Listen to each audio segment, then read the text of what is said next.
PGT biology model paper में आप सभी लोगों का स्वागत है। पहला क्वेश्चन है 21वें गुणसूत्र का ट्राइसोमी कहलाता है। 4 ऑप्शन आपके सामने दिए गए हैं। यदि आप लोगों ने अभी तक हमारे चैनल को सब्सक्राइब नहीं किया है तो सब्सक्राइब जरूर कीजिए और वीडियो को लाइक भी कीजिए। 21वें गुणसूत्र का ट्राइसोमी क्या कहलाता है? देखिए, जितने भी सिंड्रोम हैं सब पर मेरे चैनल में वीडियो चित्र सहित अपलोडेड हैं। आप लोग जाइए देखिए, एक बार में समझ में आ जाएगा। कोई भी क्वेश्चन आएगा कर लेंगे आप। वीडियो में जो 125 क्वेश्चन आपको समझाएंगे उसमें लगभग सभी ऑप्शन को समझाने की कोशिश करेंगे।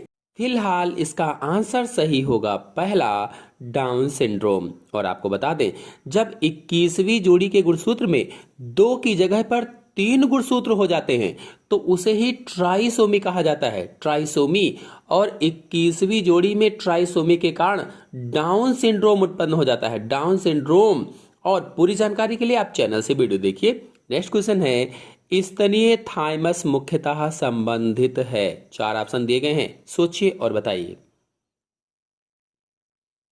स्तनीय थाइमस मुख्यतः संबंधित है, किससे संबंधित है? बता दें कि थाइमस ग्रंथि से थाइमोसिन हार्मोन स्रावित होता है। जो थाइमस ग्रंथि है इससे थाइमोसिन हार्मोन स्रावित होता है और यह हार्मोन लिम्फोसाइट को जीवाणुओं प्रतिजीवियों को नष्ट करने के लिए प्रेरित करता है। यानी लिम्फोसाइट को प्रेरित करता है ताकि वो जीवाणुओं को नष्ट करे, प्रतिजीवियों को नष्ट करने के लिए प्रेरित करता है और इस प्रकार शरीर में सुरक्षा तंत्र स्थापित करता है। तो इसमें आंसर सही होगा सी, प्रतिरक्षा कार्य के लिए यानी सुरक्षा कार्य के लिए। नेक्स्ट क्वेश्चन है, निम्नलिखित में से कौन हैमबर्गर शिफ्ट भी कहलाता है? Hydrogen shift, bicarbonate shift, chloride shift, sodium shift. इसमें से किसे हैमबर्गर शिफ्ट के नाम से भी जाना जाता है? सोचिए और बताइए कि कौन सा ऑप्शन सही होगा। बता दें कि प्लाज्मा की वैद्युत स्थैतिक उदासीनता बनाए रखने के लिए क्लोराइड आयन प्लाज्मा से आरबीसी में विसरित हो जाते हैं या लाल रुधिर कणिकाओं में विसरित हो जाते हैं, जबकि जो बाइकार्बोनेट होता है ये आयन बाहर निकल जाते हैं और इस प्रकार ऑक्सीजन जनित रक्त में विऑक्सीजनित होने पर आरबीसी में क्लोराइड की मात्रा वृद्धि हो जाती है या क्लोराइड की मात्रा बढ़ जाती है। इसे ही क्लोराइड शिफ्ट कहा जाता है अथवा उसे हैमबर्गर शिफ्ट कहा जाता है। तो कुल मिलाकर के इसमें आंसर सही होगा क्लोराइड शिफ्ट। इसे हैमबर्गर शिफ्ट के नाम से भी जाना जाता है। नेक्स्ट क्वेश्चन है, स्तनियों के किस अंग में गिल्सन्स संपुट पाया जाता है? गिल्सन्स संपुट किस अंग में पाया जाता है बताना है। 4 ऑप्शन आपके सामने दिए गए हैं। तो इसमें आंसर सही होगा डी वाला, यकृत अथवा लीवर में। और आपको बता दें कि गिल्सन्स संपुट यकृत के चारों ओर से संयोजी ऊतक की एक परत द्वारा आवरण बनाता है, या कह लीजिए जो गिल्सन्स संपुट है ये यकृत के चारों ओर से संयोजी ऊतक की एक परत द्वारा निर्मित होता है या बना होता है, जो यकृत में हिपैटिक धमनी, पोर्टल सिरा और पित्त वाहिकाओं को ढकता है या ढकने का कार्य करता है। नेक्स्ट क्वेश्चन है, निम्नलिखित में से कौन सा तत्व पर्णहरित में पाया जाता है? सोचिए और बताइए। मैग्नीज, मैग्नीशियम, तांबा, लोहा। इनमें से कौन सा ऐसा तत्व है जो पर्णहरिम अर्थात क्लोरोफिल में पाया जाता है? तो आंसर सही होगा इसमें से बी, मैग्नीशियम तत्व पर्णहरिम में पाया जाता है। और जो पर्णहरिम है इसे प्रकाश संश्लेषक का मुख्य वर्णक कहा जाता है। जो प्रकाश संश्लेषण होता है उसका मुख्य वर्णक है, मुख्य पिगमेंट होता है या फोटोसिंथेटिक पिगमेंट कहा जाता है। नेक्स्ट क्वेश्चन है, सेल्यूलोज है। सेल्यूलोज क्या है? मोनोसैकेराइड्स, डाइमोनोसैकेराइड्स, पॉलीसैकेराइड्स, इनमें से कोई नहीं। मोनोसेक्राइड, डाइसेक्राइड, पॉलीसेक्राइड, इन सब पर मेरे चैनल में वीडियो अपलोडेड है। कार्बोहाइड्रेट के प्रकार में आप लोग जाकर के देख सकते हैं, अच्छे से समझ सकते हैं। फिलहाल इसका आंसर सही होगा सी, सेल्यूलोज पॉलीसेक्राइड्स होता है। जो सेल्यूलोज है ये ग्लूकोज का बहुलक है, ग्लूकोज का बहुलक, और ये मुख्य रूप से पादप कोशिकाओं की कोशिका भित्ति में पाया जाता है। यानी पादप कोशिकाओं की जो कोशिका भित्ति होती है वो सेल्यूलोज की बनी होती है। नेक्स्ट क्वेश्चन है, निम्नलिखित में से कौन पारदर्शी ऊतक है? पारदर्शी ऊतक का नाम बताना है।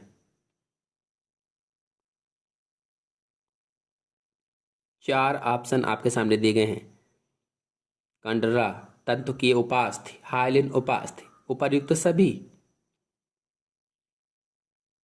पारदर्शी ऊतक, तो आंसर सही होगा इसमें से सी, हाइलिन उपास्थि। इसे कचाब उपास्थि भी कहा जाता है। ये पारदर्शी ऊतक होता है या पारदर्शी साफ हल्के रंग का ऊतक होता है।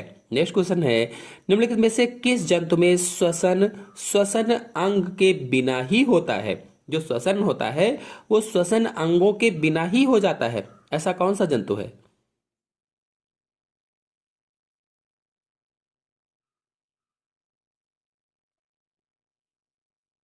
तो आंसर सही होगा इसमें से डी, केचुआ में।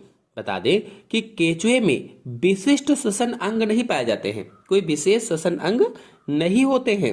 इसमें वायवीय श्वसन होता है, वो भी त्वचा के द्वारा। और कीटों तथा अन्य आर्थ्रोपोडा में जंतुओं में जो श्वसन होता है वो श्वसन नाल के द्वारा होता है या ट्रकिया के द्वारा होता है। जबकि जो मेढक है यानी जलीय प्राणियों में श्वसन क्लोमो के द्वारा होता है या गिल्स के द्वारा होता है। नेक्स्ट क्वेश्चन है, किस समूह के सदस्यों का उपयोग बियर बनाने में किया जाता है?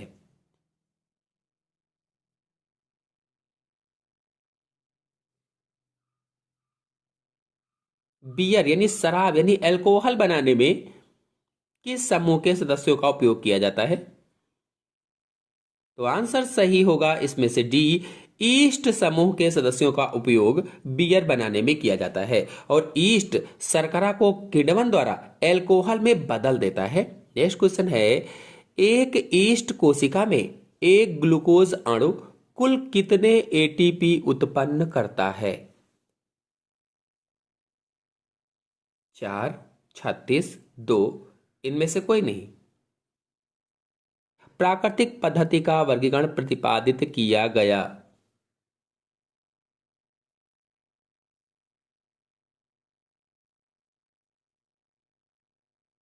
तो आंसर सही होगा इसमें से सी, जी बेंथम जेडी होकर ने सर्वप्रथम वर्गीकरण की प्राकृतिक पद्धति का वर्णन किया था, यानी सी वाला।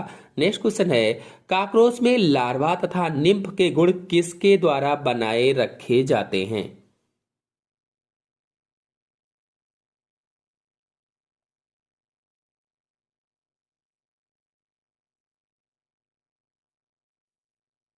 अगर आप लोग काकरोच पर पूरा वीडियो देखना चाहते हैं, सब कुछ सब सारी जानकारी लेना चाहते हैं हर एक अंग के बारे में, तो चैनल में सभी वीडियो अपलोडेड हैं, आप लोग जाकर के देख सकते हैं।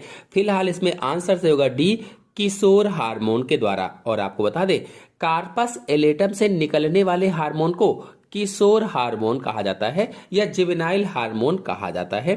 नेक्स्ट क्वेश्चन है, आपातकाल के समय निम्न में से कौन सा हार्मोन स्रावित होता है? आपातकाल के समय पूछा गया है, कौन सा हार्मोन स्रावित होता है?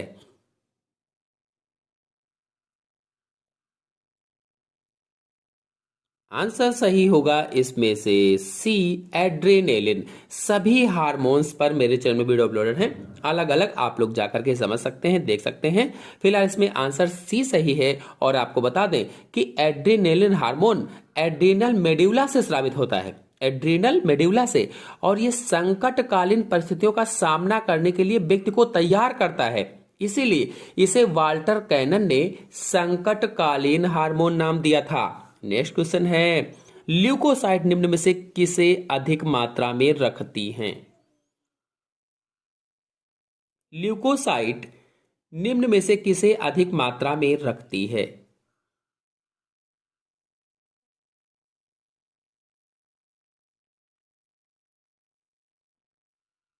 आपको बता दें कि जो श्वेत रक्त कणिकाएं हमारे शरीर में होती हैं, ब्लड का जो भाग है WBC, जिन्हें ल्यूकोसाइड भी कहा जाता है, श्वेत रक्त कणिकाओं को ल्यूकोसाइड भी कहा जाता है। ये मुख्यतः दो समूहों में होती हैं, एक तो कणिका में, दूसरा अकणिका में। कणिका में जो होती हैं ये कोशिकाएं अस्थि मज्जा में बनती हैं या बोन मैरो में इनका निर्माण होता है। और कौन कौन सी होती हैं? न्यूट्रोफिल होती हैं, इओसिनोफिल होती हैं, बेसोफिल होती हैं। ये सभी कणिकामय होती हैं। और न्यूट्रोफिल जो है ये कणिकामय श्वेत रुधिर कणिकाओं का 70% भाग बनाती है, यानी अधिक मात्रा में बनाती है। इसीलिए इसमें आंसर सही होगा बी, न्यूट्रोफिल्स। नेक्स्ट क्वेश्चन है, निम्न में से कौन मानव में अवशेषी अंग नहीं है? देखिए, नहीं कहा गया है, ये जरूर ध्यान देंगे। निम्न में से कौन मानव में अवशेषी नहीं है? आपको बता दें कि मनुष्य में निमेषक पटल जो है ये अवशेषी अंग होता है। पुच्छ कशेरुका जो है ये अवशेषी अंग होता है। कृमि रूप परसेसिका अवशेषी अंग होता है।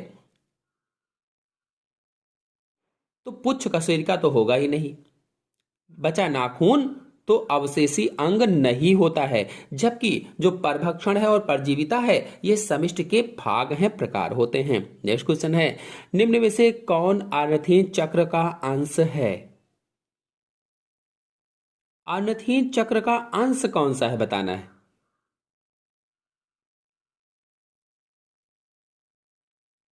आंसर सही होगा इसमें से बी, आर्नथीन, सिट्रिलिन और आर्जिनिन। आपको बता दें जो आर्नथीन चक्र है इसे यूरिया चक्र भी कहा जाता है और मनुष्य के यकृत में यानी लीवर में या लीवर सेल्स में यूरिया चक्र चलता है या यूरिया चक्र होता है। नेक्स्ट क्वेश्चन है, 16 कोष की अवस्था में भ्रूण क्या कहलाता है?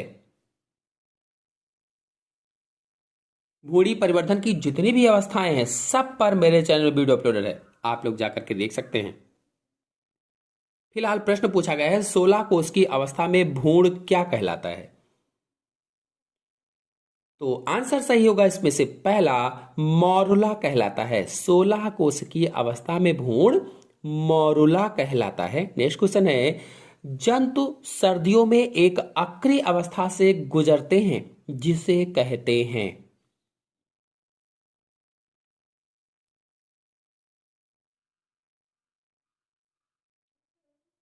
तो आंसर सही होगा इसमें से बी, हाइबरनेशन कहते हैं। और हाइबरनेशन सर्दियों के मौसम में जंतुओं की अक्रिय अवस्था होती है। अक्रिय, इसे शीत निद्रा भी कहा जाता है। और जंतु विज्ञान में जो एस्टिवेशन है, एस्टिवेशन जंतुओं की गर्मियों के मौसम में अक्रिय अवस्था है। एस्टिवेशन क्या है? जंतुओं की गर्मियों के मौसम में अक्रिय अवस्था होती है। और जंतुओं द्वारा अपने आप को वातावरण के अनुसार ढाल लेना अनुकूलन कहलाता है या एडाप्टेशन कहलाता है। और एक्लिमेटाइजेशन जंतु की वातावरणीय परिवर्तनों के साथ अपने आप को बदलते रहने की क्रिया होती है। इसमें कुल मिलाकर आंसर सही होगा बी, हाइबरनेशन। नेक्स्ट क्वेश्चन है, टर्बलेरियंस स्वतंत्र जीवी फिर खालिस्तान है। आपको बता दें कि जो टर्बलेरिया है ये प्लेटी हेलमिन्थीस संघ का एक वर्ग है। जब फाइलम के बारे में सभी फाइलम पढ़ा रहा था, लेक्चर दे रहा था, उसमें आपको समझाया था कि टर्बलेरिया प्लेटी हेलमिन्थीस संघ का एक वर्ग है। और टर्बलेरियंस प्रायः स्वभोजी एवं स्वतंत्र जीवी मांसाहारी चपटे कृमि होते हैं। चपटे, इसलिए इसमें आंसर सही होगा सी, चपटे कृमि। और ये प्लेटेरियन होते हैं। बता दें जो सिस्टोडा है ये भी प्लेटी हेलमिन्थीस संघ का एक वर्ग है और ये जंतु अंतः परजीवी होते हैं, अंतः परजीवी। और जो ट्रिमेटोडा है ट्रिमेटोडा वर्ग के जंतु बाह्य एवं अंतः परजीवी दोनों प्रकार के होते हैं और चपटे कृमि होते हैं। नेक्स्ट क्वेश्चन है, रक्त में CO2 का परिवहन मुख्यतः किस रूप में होता है? जो खून है उसमें कार्बन डाइऑक्साइड का परिवहन या ट्रांसपोर्टेशन मुख्यतः किस रूप में होता है?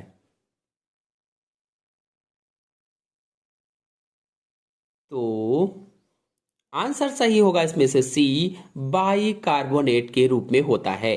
बाइकार्बोनेट के रूप में। नेक्स्ट क्वेश्चन है, एक छोटी मछली शार्क के आधार पर चिपकी रहती है और इससे भोजन प्राप्त करती है, यह संबंध कहलाता है।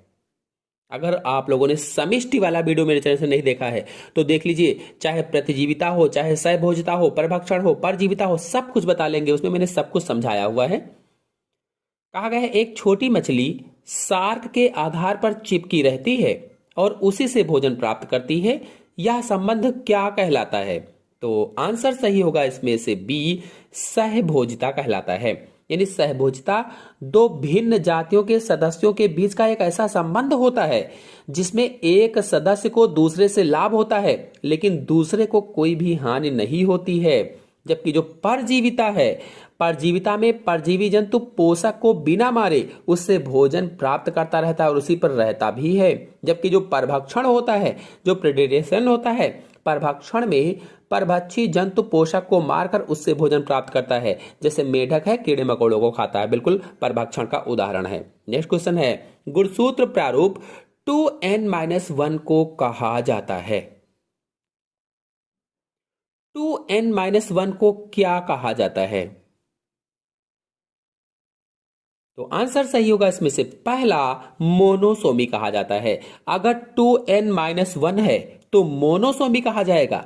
अगर 2n+1 होता तो ट्राइसोमी कहा जाता। अगर 2n-2 होता तो नलीसोमी कहा जाता। इसी प्रकार से अगर 2n+2 होता तो टेट्रासोमी हो जाता और 2n-1 होता तो दोहरा या दोहरी मोनोसोमी हो जाती और 2n+1 होता तो दोहरी ट्राइसोमी हो जाती। सभी याद रखेंगे। नेक्स्ट क्वेश्चन है, अमीबा में संकुचनशील धानी का कार्य होता है? अमीबा में संकुचनशील धानी जो होती है, जो कॉन्ट्रैक्टाइल वैक्यूल होती है, उसका फंक्शन बताना है। तो आंसर सही होगा इसमें से डी, परासरण नियंत्रण का कार्य होता है संकुचनशील धानी का। नेक्स्ट क्वेश्चन है, कुप्फर कोशिकाएं उपस्थित होती हैं? कुप्फर कोशिकाएं कहां पाई जाती हैं?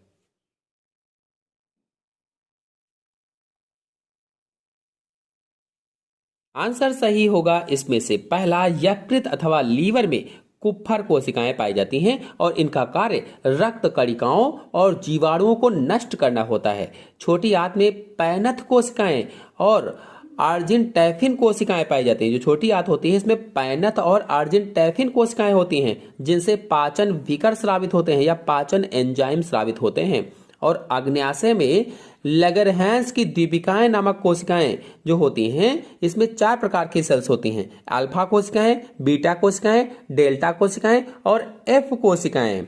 फिर जो थायराइड ग्रंथि है, थायराइड ग्रंथि में गोल थैलीनुमा रचना होती है जिसे थायराइड फॉलिकल कहते हैं और इसमें मुख्य कोशिकाएं और पैराफॉलिकुलर कोशिकाएं पाई जाती हैं। नेक्स्ट क्वेश्चन है, कंडरा तथा स्नायु विशेषीकृत हैं?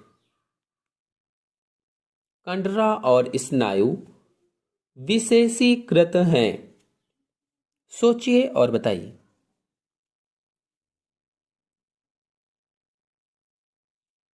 तो ऑप्शन सही होगा इसमें से डी वाला, संयोजी ऊतक। यानी जो पेशी ऊतक है, जंतु शरीर की विभिन्न प्रकार की गतियों को संचालित करता है। जो एपिथेलियम ऊतक है, शरीर की सतह के ऊपर स्थित होता है। जो तंत्रिका ऊतक है, ये तंत्रिका कोशिकाओं से बना होता है। चाहे आप तंत्रिका ऊतक के बारे में जानना चाहते हैं, एपिथेलियम ऊतक के बारे में जानना चाहते हैं, पेशी ऊतक के बारे में जानना चाहते हैं, सभी ऊतक पर मेरे चैनल में वीडियो अपलोडेड है, आप लोग जा करके उसको अच्छे से समझ सकते हैं। फिलहाल इसमें कंडरा और स्नायु संयोजी ऊतक होता है। और बता दें कि कंडरा हड्डियों को मांसपेशियों से जोड़ती है। जो कंडरा है ये हड्डियों को मांसपेशियों से जोड़ने का कार्य करती है, जबकि जो स्नायु होती है ये एक हड्डी को दूसरी हड्डी से जोड़ती है। नेक्स्ट क्वेश्चन है, संघ सिलेंट्रेटा का लाक्षणिक लार्वा कौन है? सिलेंट्रेटा संघ का लाक्षणिक लार्वा बताना है कौन सा है?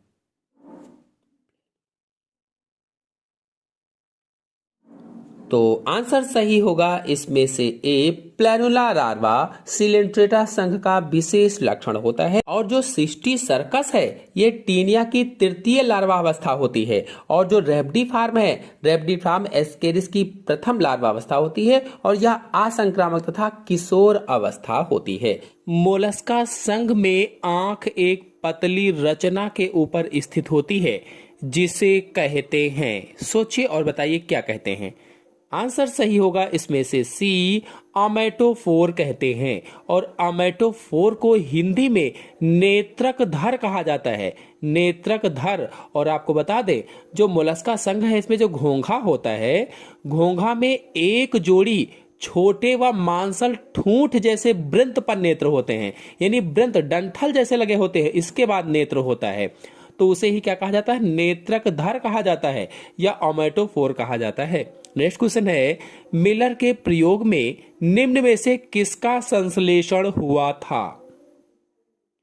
यदि आप लोग मिलर का प्रयोग देखना चाहते हैं तो चैनल में अपलोडेड है, आप लोग चैनल में जाकर के देख सकते हैं।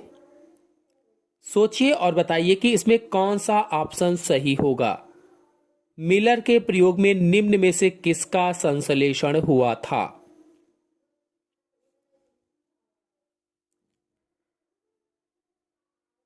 तो आंसर सही होगा इसमें से पहला, अमीनो अम्ल का संश्लेषण हुआ था, अमीनो अम्ल का। और आपको बता दें सन 1953 ईस्वी में स्टैनले मिलर ने एक प्रयोग किया था जिसमें उन्होंने एक पात्र में मीथेन, अमोनिया, हाइड्रोजन और जल वाष्प लेकर के उसमें विद्युत प्रवाहित की थी या विद्युत धारा को प्रवाहित किया था जिससे अमीनो अम्ल का निर्माण हुआ था, अमीनो एसिड का निर्माण हुआ था। और इस पात्र में मीथेन, अमोनिया तथा हाइड्रोजन का अनुपात 1:2:2 था। मीथेन, हाइड्रोजन और अमोनिया यानी क्रम से अगर देखा जाए तो मीथेन, अमोनिया और हाइड्रोजन का अनुपात 1:2:2 था। अगर आप लोग देखना चाहते हैं मिलर का प्रयोग तो जाकर के देख सकते हैं। फिलहाल अगला क्वेश्चन है, पिनियल काय का क्या कार्य है। पिनियल काय का कार्य बताना है। सोचिए और बताइए कि कौन सा ऑप्शन इसमें सही होगा। पिनियल बॉडी का वर्क बताना है।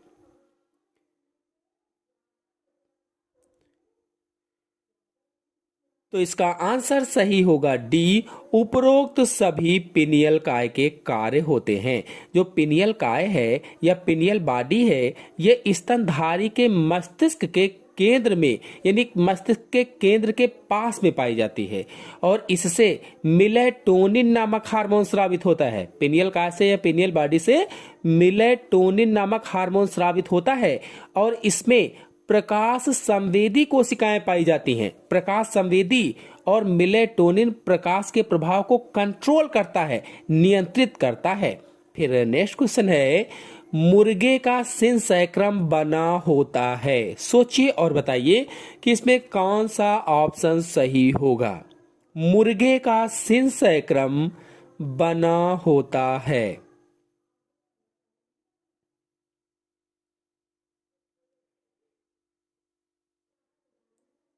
तो आंसर सही होगा इसमें से सी, मुर्गे का सिंसैक्रम 16 कशेरुकियों का बना होता है, 16 कशेरुकियों का। नेक्स्ट क्वेश्चन है, लाल तंतुओं के लिए क्या सत्य नहीं है। नहीं कहा गया है, आप लोग क्वेश्चन पर नहीं जरूर ध्यान देंगे। लाल तंतुओं के लिए क्या सत्य नहीं है बताना है। 4 ऑप्शन बड़े बड़े से दिए गए हैं।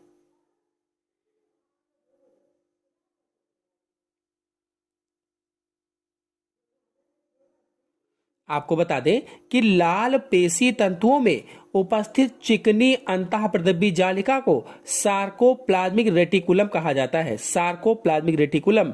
इसलिए इसमें आंसर सही होगा, इनमें सार्कोप्लाज्मिक रेटिकुलम की मात्रा अधिक होती है। नेक्स्ट क्वेश्चन है, मादा ड्रोसोफिला में गुणसूत्र युग्म होता है।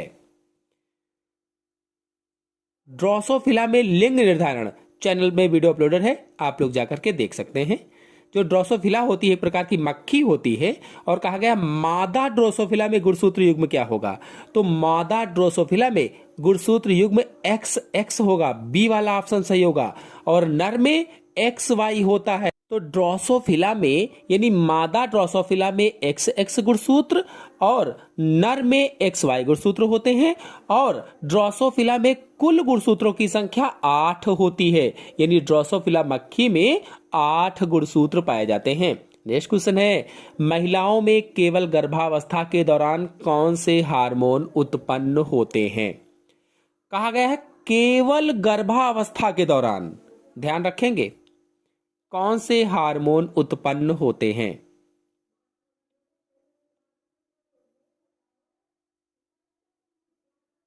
तो आंसर सही होगा इसमें से डी, उपरोक्त सभी हार्मोन गर्भावस्था के दौरान उत्पन्न होते हैं। मतलब human chorionic gonadotropic, human placental lactogen तथा रिलैक्सिन, ये तीनों हार्मोन महिलाओं में केवल गर्भावस्था के दौरान अपरा या प्लेसेंटा द्वारा स्रावित होते हैं, अपरा या प्लेसेंटा के द्वारा, और कार्पस ल्यूटियम से भी रिलैक्सिन हार्मोन स्रावित होता है। यदि आप लोग अपरा या प्लेसेंटा पर वीडियो देखना चाहते हैं, चैनल में अपलोडेड है, आप लोग जाकर के देख सकते हैं। नेक्स्ट क्वेश्चन है, मेटास्टेसिस क्या है। 4 ऑप्शन आपके सामने दिए गए हैं, सोचिए और बताइए कि कौन सा ऑप्शन सही होगा। मेटास्टेसिस क्या है, बता दें कि कैंसर कोशिकाओं का अपने मूल स्थान से दूर किसी नए स्थान तक फैलना मेटास्टेसिस कहलाता है। जो कैंसर की कोशिकाएं होती हैं, सेल्स होती हैं, वो जहां पर बनी थी वहां से दूर किसी नए स्थान पर जब फैलती हैं तो उसे ही मेटास्टेसिस कहा जाता है। और इसमें ऑप्शन सही होगा बी, कैंसर कोशिकाओं का नए स्थानों पर फैलना। यदि कैंसर पर वीडियो देखना चाहते हैं तो चैनल में अपलोडेड है, आप लोग जाकर के देख सकते हैं। नेक्स्ट क्वेश्चन है, निम्न में से प्लाज्मोडियम की कौन सी अवस्था मादा एनाफ्लीज द्वारा मनुष्य में स्थानांतरित होकर मलेरिया रोग उत्पन्न करती है। सोचिए और बताइए। जब तक आप लोग आंसर बता रहे हैं, आपको बता दें, यदि आप लोग मलेरिया परजीवी प्लाज्मोडियम की पूरी लाइफ साइकिल, इसके बारे में पूरी डिटेल से जानना चाहते हैं तो चैनल में वीडियो अपलोडेड है। मलेरिया परजीवी की लाइफ साइकिल आप लोग जाकर के देख लीजिए, या प्लाज्मोडियम की लाइफ साइकिल आप लोग जाकर के अच्छे से समझ सकते हैं। बहुत ही सरल भाषा में संपूर्ण जानकारी दी गई है। तो इसमें आंसर सही होगा सी, बीजाणुज अवस्था। और बीजाणुज को स्पोरोजोइट कहा जाता है, यानी संक्रामक अवस्था कौन सी होगी, तो बीजाणुज या स्पोरोजोइट होती है। प्रश्न में कहा गया था कि निम्न में से प्लाज्मोडियम की कौन सी अवस्था मादा एनाफ्लीज द्वारा मनुष्य में स्थानांतरित होकर मलेरिया रोग उत्पन्न करती है, यानी संक्रामक अवस्था पूछा गया था, तो स्पोरोजोइट अवस्था या बीजाणुज अवस्था होती है। नेक्स्ट क्वेश्चन है, समरूप अंग वह होते हैं जिनकी, मतलब समरूप अंग की परिभाषा पूछी गई है। तो 4 ऑप्शन आपके सामने लिखे गए हैं, सोचिए और बताइए इसमें से कौन सा ऑप्शन सही होगा। समरूप अंग वह होते हैं। यदि आप लोग समरूप अंग क्या हैं, समजात अंग क्या हैं, इन पर वीडियो देखना चाहते हैं तो चैनल में अपलोडेड है, आप लोग जाकर के देख सकते हैं। अवशेषी अंग पर भी अपलोडेड है। आपको बता दें कि विभिन्न जीवों के वह अंग जो कार्य में समान होते हैं लेकिन उत्पत्ति में भिन्न होते हैं, समरूप अंग कहलाते हैं।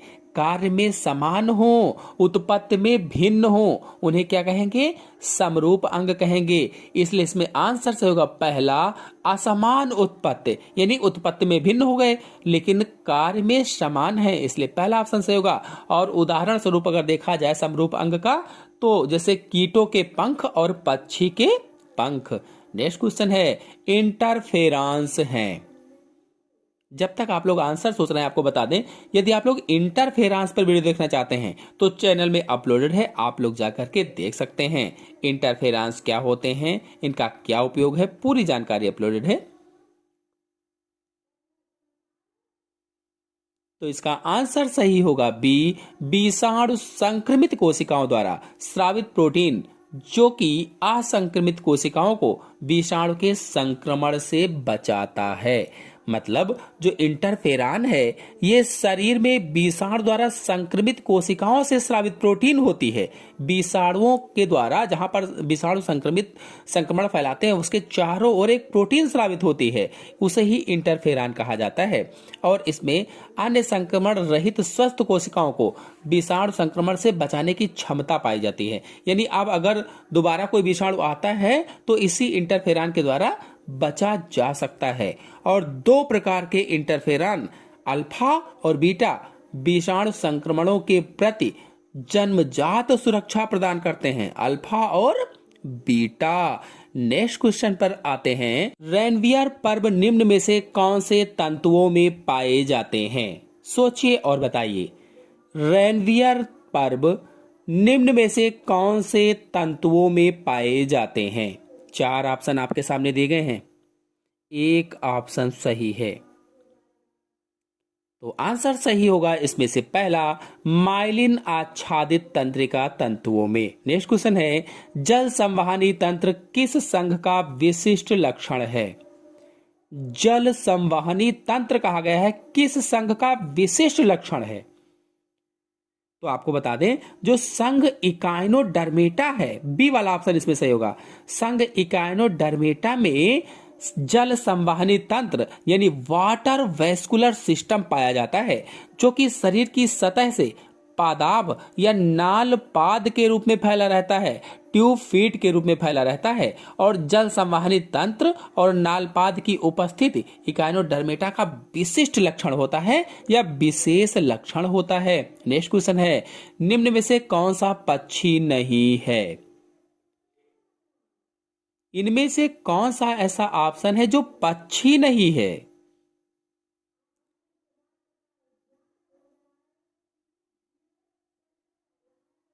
तो आंसर सही होगा इसमें से बी, टेस्टुडो। जो टेस्टुडो है ये पक्षी नहीं है बल्कि कछुओं का वंश है, ये वंश का नाम है, पक्षी नहीं है। नेक्स्ट क्वेश्चन है, जीर्णता का विज्ञान कहलाता है।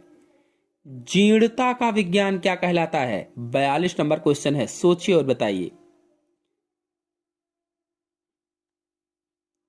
तो इसका ऑप्शन सही होगा पहला, जीरंटोलॉजी कहलाता है। जीरंटोलॉजी, आपको बता दें आजकल जीरंटोलॉजी के अध्ययन में काफी रुचि ली जा रही है, क्योंकि हमारे समाज में बूढ़े व्यक्तियों की संख्या काफी अधिक है। नेक्स्ट क्वेश्चन है, द्वितीय हृदय आवाज होती है। बहुत ही अच्छा क्वेश्चन है, इंपॉर्टेंट क्वेश्चन है। द्वितीय हृदय आवाज होती है पूछा गया है, सोचिए और बताइए द्वितीय हृदय आवाज कौन सी होती है?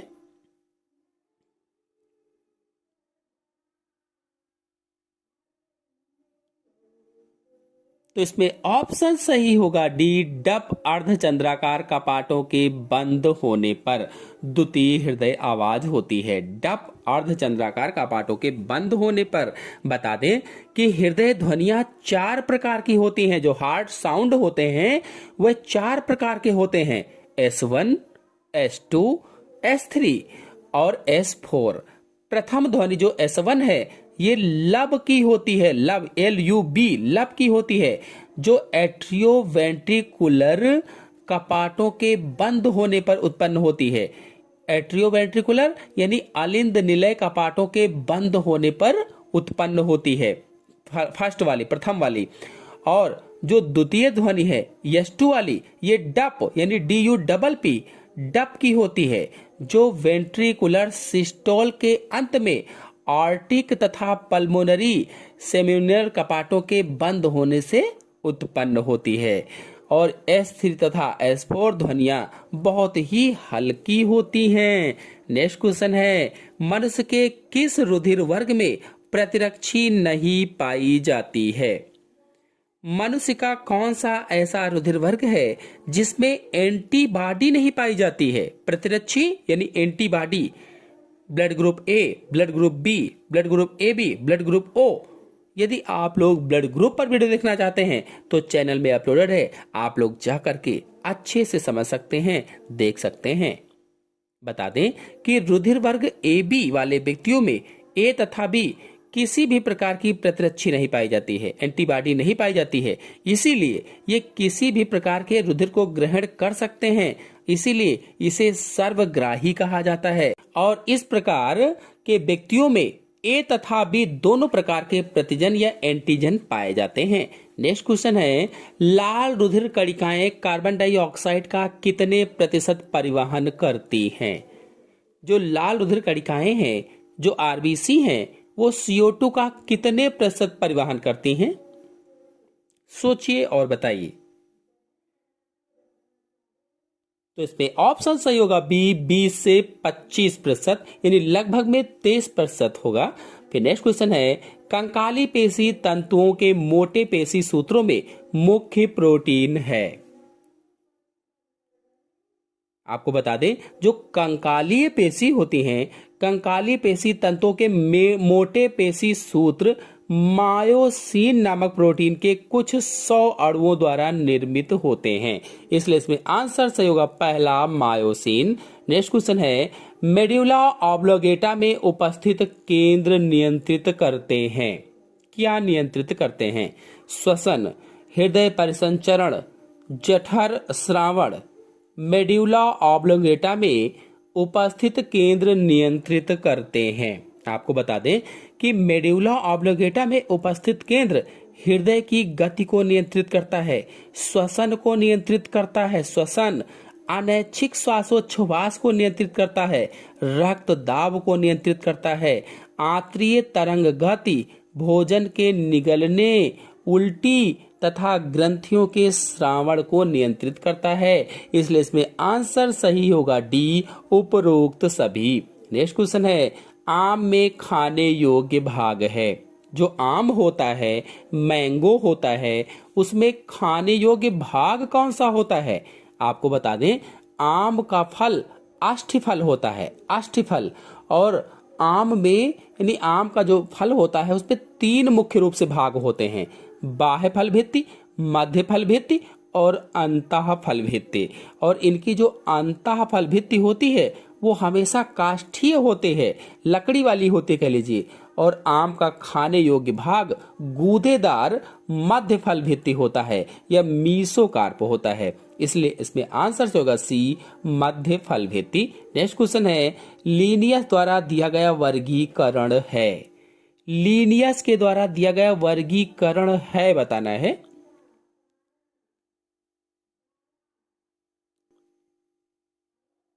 तो ऑप्शन सही होगा इसमें से बी, वर्गीकरण की लैंगिक पद्धति। नेक्स्ट क्वेश्चन है, एंजियोस्पर्म जिम्नोस्पर्म से भिन्न है क्योंकि? जो एंजियोस्पर्म है वो जिम्नोस्पर्म से किस प्रकार से भिन्न है, ये बताना है।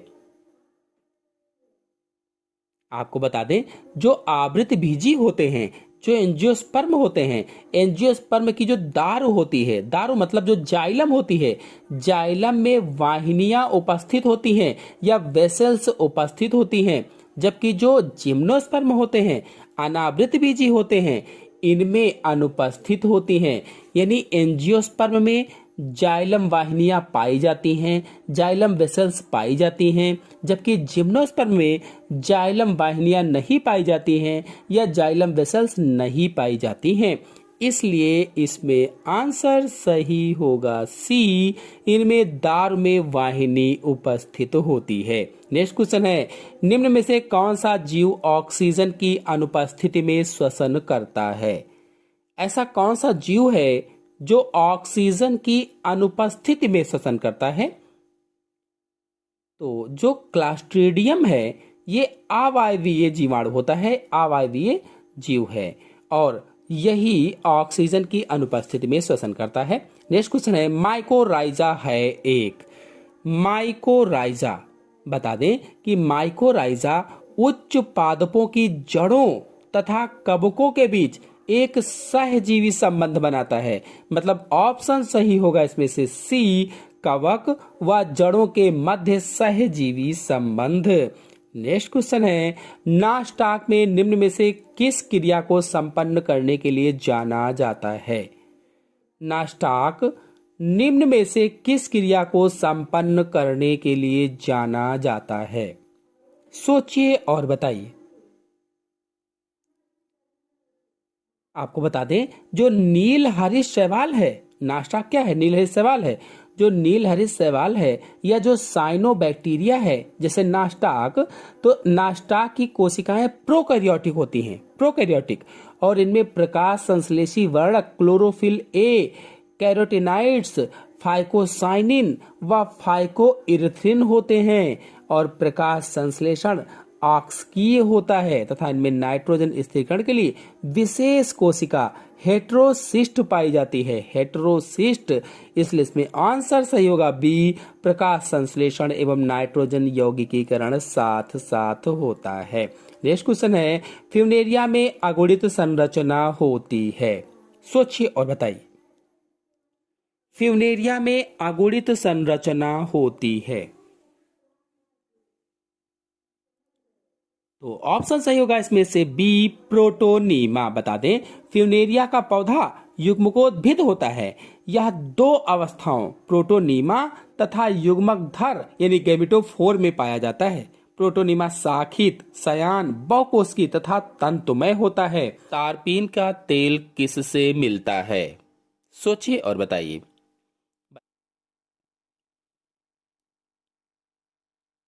तो इसमें आंसर सही होगा बी, जिम्नोस्पर्म से प्राप्त होता है। जिम्नोस्पर्म में जो चीड़ अथवा जो पाइनस होता है, इसकी पाइनस की जो एक जाति होती है पाइनस रॉक्सबर्गी, इससे तारपीन का तेल निकाला जाता है। और बता दें, यह तेल औषधियों में प्रयोग किया जाता है, औषधियों में। नेक्स्ट क्वेश्चन है, ट्यूनिका कार्पस सिद्धांत प्रतिपादित किया था। ट्यूनिका कार्पस सिद्धांत किसने प्रतिपादित किया था?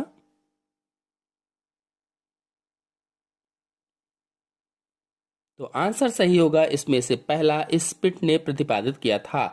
और इनके अनुसार प्ररोह शीर्ष में दो परतें होती हैं, ट्यूनिका और कार्पस। नेक्स्ट क्वेश्चन है, सहचर कोशिकाएं संबंधित होती हैं।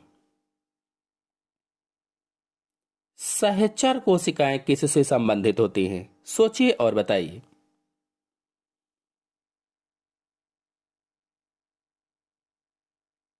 तो आंसर सही होगा इसमें से पहला, चालनी नलिकाओं से संबंधित होती हैं, चालनी नलिकाओं से यानी सीप ट्यूब से। और बता दें आपको कि जो सहचर कोशिकाएं हैं, इन्हें अंग्रेजी में कैंपेनियन सेल्स कहा जाता है, कैंपेनियन सेल्स। और चालनी नलिकाओं से ये संबंधित होती हैं। ये कोशिकाएं जीवित और केंद्रक युक्त, लंबी, सकरी तथा पतली भित्तियों वाली होती हैं। और आवृतबीजी पादपों में सहचर कोशिकाओं का केंद्रक चालनी नलिकाओं के कार्य में सहायता करता है। नेक्स्ट क्वेश्चन है, काष्ठ किसका सामान्य नाम होता है? यानी काष्ठ का मतलब होता है वुड यानी लकड़ी।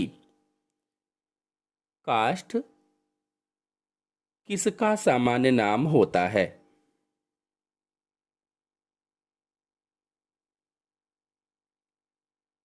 तो आंसर सही होगा इसमें से डी, द्वितीयक जाइलम का। बता दें, जो द्वितीयक जाइलम है इसको काष्ठ या ऊड कहा जाता है। और द्विबीजपत्री पौधों के जो तने होते हैं, इन तनों में कैम्बियम कोशिकाएं जो होती हैं वो विभाजित होकर बाहर की ओर और द्वितीयक फ्लोएम तथा अंदर की ओर द्वितीयक जाइलम बनाते हैं। जैसे पूरा एक तना है तो उसमें बाहर की ओर द्वितीयक फ्लोएम होता है और अंदर की तरफ द्वितीयक जाइलम होता है।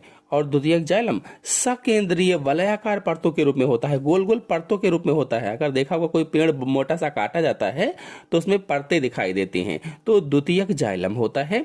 नेक्स्ट क्वेश्चन है, भ्रूण उपस्थित होता है। यूलोथ्रिक्स में, स्पाइरोगाइरा में, फ्यूनेरिया में, क्लोरेला में। सोचिए और बताइए। भ्रूण उपस्थित होता है यानी एम्ब्रियो प्रेजेंट इन।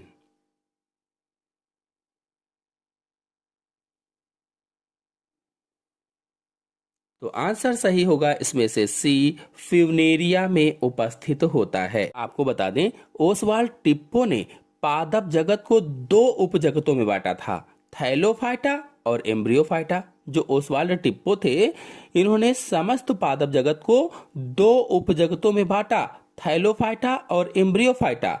और जो एम्ब्रियोफाइटा है, इसमें ब्रायोफाइटा, टेरिडोफाइटा, जिम्नोस्पर्म, एंजियोस्पर्म को रखा था। किसमें? तो एम्ब्रियोफाइटा में। अब इसमें जो ब्रायोफाइटा है, ब्रायोफाइटा में फ्यूनेरिया आता है। ब्रायोफाइटा के अंदर फ्यूनेरिया आता है, तो इसका आंसर हो जाएगा फ्यूनेरिया में। नेक्स्ट क्वेश्चन है, जल रंध्र पाए जाते हैं। जल रंध्र किस में पाए जाते हैं बताना है। पत्ती में, तने में, पुष्प में, जड़ में।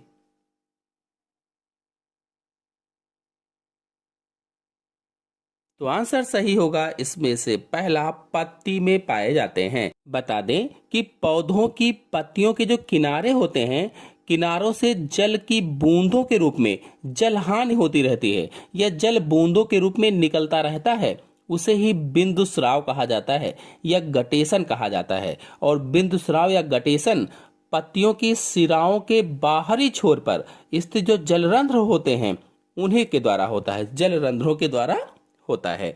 नेक्स्ट क्वेश्चन है, एंजाइम मूलतः होते हैं। देखिए, अगर आप लोग एंजाइम पर वीडियो देखना चाहते हैं तो चैनल में एंजाइम पर वीडियो अपलोडेड है, आप लोग जाकर के देख सकते हैं। क्लासिफिकेशन भी उसमें अपलोडेड है, सब कुछ है, जाकर के देखिए, समझिए। कई बार क्वेश्चन पूछे जाते हैं।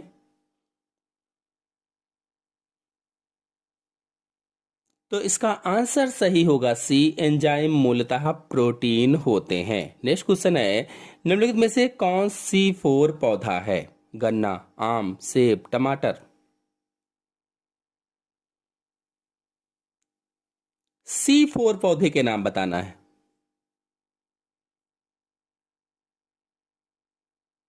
आपको बता दें, जो C4 पादप हैं ये मुख्यतः एक बीजपत्री होते हैं। मुख्यतः कहा गया है, लेकिन कुछ को छोड़कर। तो जैसे मक्का है, गन्ना है, ज्वार है, ये सब क्या है? C4 पादप होते हैं। मक्का, गन्ना, ज्वार क्या है? C4 पादप हैं। और जो कुछ द्विबीजपत्री पौधे हैं, कुछ में कौन कौन से, जैसे एमरंथस है, यूफोरविया है, ये भी C4 पादप होते हैं, लेकिन होते हैं द्विबीजपत्री, फिर भी C4 होते हैं। तो इसमें आंसर सही होगा पहला, गन्ना C4 पौधा है, गन्ना। नेक्स्ट क्वेश्चन है, C3 पौधों में प्रकाश संश्लेषण के दौरान प्रथम स्थायी यौगिक बनता है। सोचिए और बताइए। C3 पौधों में प्रकाश संश्लेषण के दौरान प्रथम स्थायी यौगिक बनता है।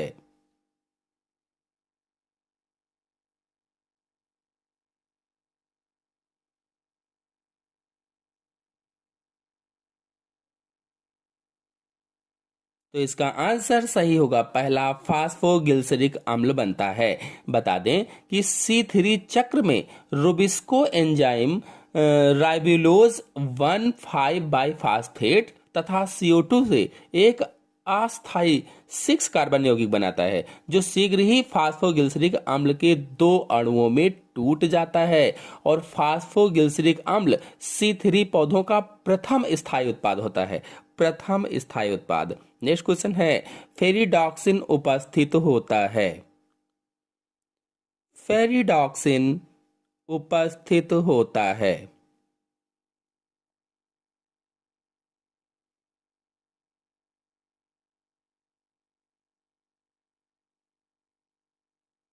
तो इसका आंसर सही होगा पहला, PS1 में उपस्थित होता है। आपको बता दें कि PS फर्स्ट में प्रकाश ऊर्जा अवशोषित करने वाले मुख्य वर्णक क्लोरोफिल ए और कैरोटीनॉइड होते हैं। नेक्स्ट क्वेश्चन है, वायरॉइड विषाणुओं से भिन्न है क्योंकि इनमें।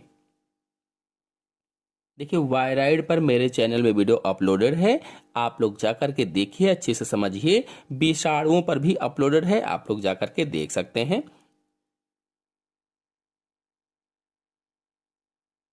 तो इसमें आंसर सही होगा डी, बिना प्रोटीन आवरण के साथ आरएनए अणु होते हैं। मतलब जो वायराइड है केवल पादपों को संक्रमित करते हैं, जबकि जो विषाणु है पादप व जंतु दोनों को संक्रमित करते हैं। और इसमें अंतर लिखा है कि बिना प्रोटीन आवरण के साथ आरएनए अणु होते हैं।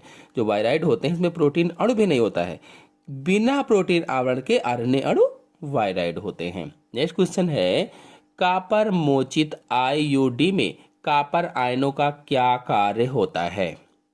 देखिए, कॉपर मोचित आयोडी जो है ये कॉपर टी होती है, कॉपर टी। सोचिए और बताइए इसमें कौन सा ऑप्शन सही होगा।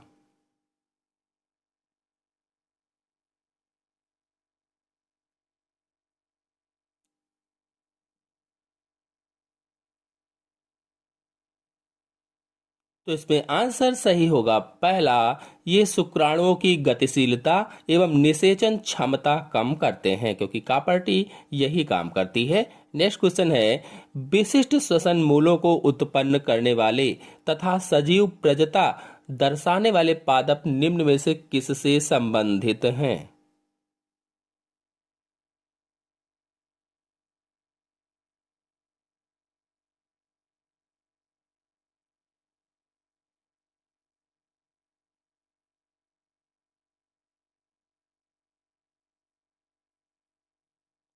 आंसर सही होगा इसमें से बी, लवण मृदोद्भिद से संबंधित हैं। अगर आप लोग जलोद्भिद, मरुद्भिद, लवण मृदोद्भिद इन सब पर अलग अलग वीडियो देखना चाहते हैं तो चैनल में फुल वीडियो अपलोडेड है, अलग अलग सब पर आप लोग जाकर के देख सकते हैं। आगे लिखिए जलोद्भिद और पीछे मेरे चैनल का नाम सर्च कीजिए, आ जाएगा। नेक्स्ट क्वेश्चन है, मूल रोम किस क्षेत्र से विकसित होते हैं?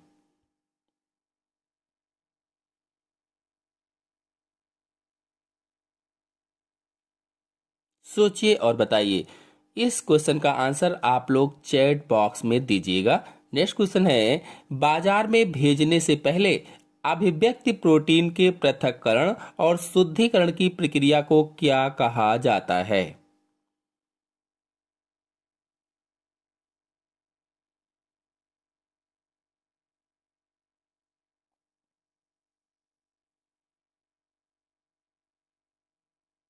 तो इसका आंसर सही होगा बी, अनुप्रवाह प्रक्रमण कहा जाता है, अनुप्रवाह प्रक्रमण।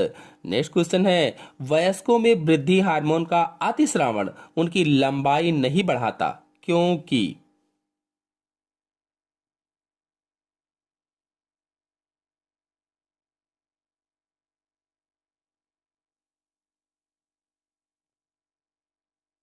आंसर सही होगा इसमें से बी, किशोरावस्था के पश्चात एपिफेशियल प्लेटें बंद हो जाती हैं। बता दें कि व्यक्ति की आयु के आधार पर वृद्धि हार्मोन यानी ग्रोथ हार्मोन के अतिस्रावण में यानी अतिस्रावण होने लगता है तो महाकायता आ जाती है, शरीर भारी भरकम हो जाता है या एक्रोमेगली का विकार उत्पन्न हो जाता है। और यह स्थिति तब होती है जब अधिवर्धी प्लेटें का अधिस्थ या अस्थि भवन नहीं हुआ होता है। इस कारण से लंबी अस्थियों में दीर्घीकरण होने लगता है, लेकिन वयस्कों में आधिवर्धी प्लेटें का अस्थि भवन हो जाता है। इसीलिए जीएच हार्मोन या ग्रोथ हार्मोन के अतिस्रावण होने पर भी वयस्कों की लंबाई में वृद्धि नहीं होती है। ये प्लेटें किशोरावस्था के बाद बंद हो जाती हैं या निष्क्रिय हो जाती हैं। नेक्स्ट क्वेश्चन है, अंतःकाष्ठ के संदर्भ में निम्नलिखित में से गलत कथन चुनिए।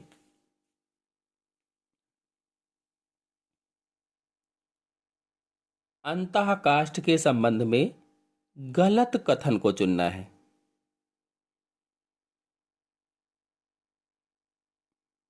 आपको बता दें, जो अंतः काष्ठ है यह कठोर काष्ठ होती है, और कठोर काष्ठ या कठोर लकड़ी भी इसे आप कह सकते हैं।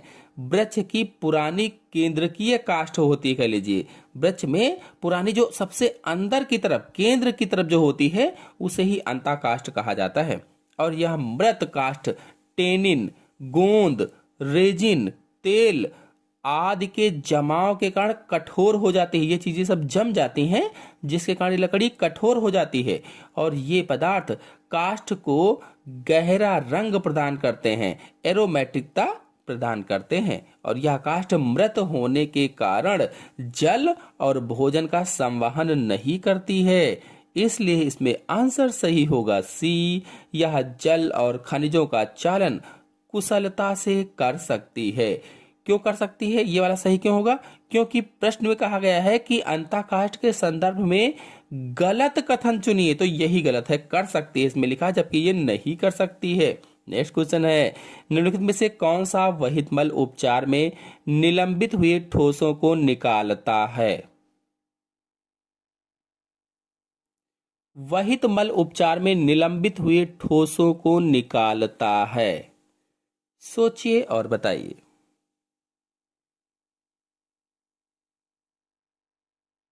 तो इसमें आंसर सही होगा सी, प्राथमिक उपचार। नेक्स्ट क्वेश्चन है, संबंधन काय किसकी कोशिका में नहीं पाए जाते हैं?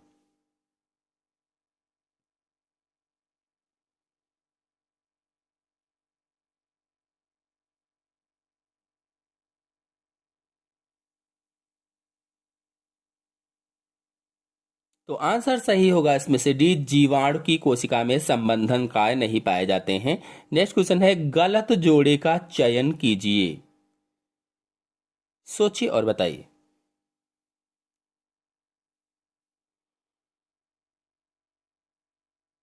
साइकस एक लिंगी, सही है।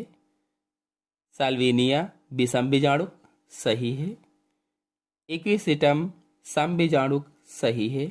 जो पाइनस है ये एक लिंगी नहीं होते हैं, यही गलत है। पाइनस द्विलिंगाश्रयी पादप होते हैं, द्विलिंगाश्रयी।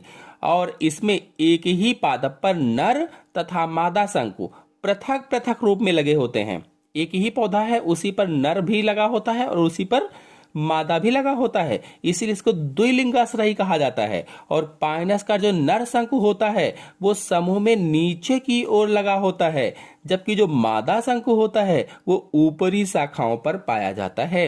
नेक्स्ट क्वेश्चन है, निम्न में से कौन सा कथन उचित है?